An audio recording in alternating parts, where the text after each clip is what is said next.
Симпсън предсказаха кой ще спечели световното първенство по футбол през 2026 година. Много ясно и отчетливо ни показва, че именно Мексико и Португалия ще бъдат финалистите в тази годишния турнир. А още по-неуклончиво ни показва, че именно Португалия е възможно да спечели, защото Хомър Симпсън казва, че е сигурен в победата на Португалия. А Симпсън също ни показва, че именно Кристиан Роналдо ще бъде човекът, който ще направи фурор, който ще бъде центъра, който ще бъде звездата и ще вземе златната топка. Но знаците не са само в Симпсън, знаците са навсякъде, в интрото на самото световно първенство, в музиката, както и в логото.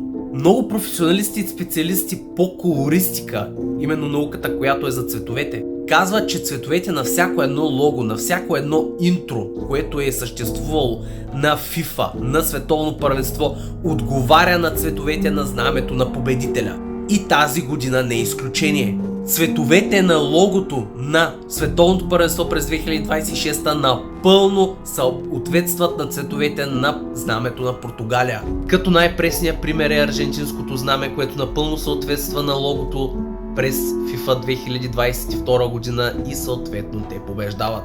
Но не е само това, не свършваме до тук. Най-шокиращото е, че в самото интро е заложено 1:0. 1:0, това да бъде финалът. Както добре и отчетливо може да видите, единицата е тази кула, а нулата е самия стадион. Като зад единицата цветът е червен, именно Португалия, а нулата е зелен за Мексико. Но най-шокиращото е, че именно в оригиналния постер е сложен червен човек, който прави задна ножица, и това именно напомня за Кристиано Роналдо. Кристиано Роналдо, който е свързан именно с Тръмп и фармацевтиката, както и златния ключ, който са му дали. Златен ключ, който е символ на мълчанието. По всичко личи, че Португалия ще спечелят, Кристиан Роналдо ще бъде финалист и Кристиан Роналдо ще вдигне златната топка и ще направи фурора, който толкова много иска.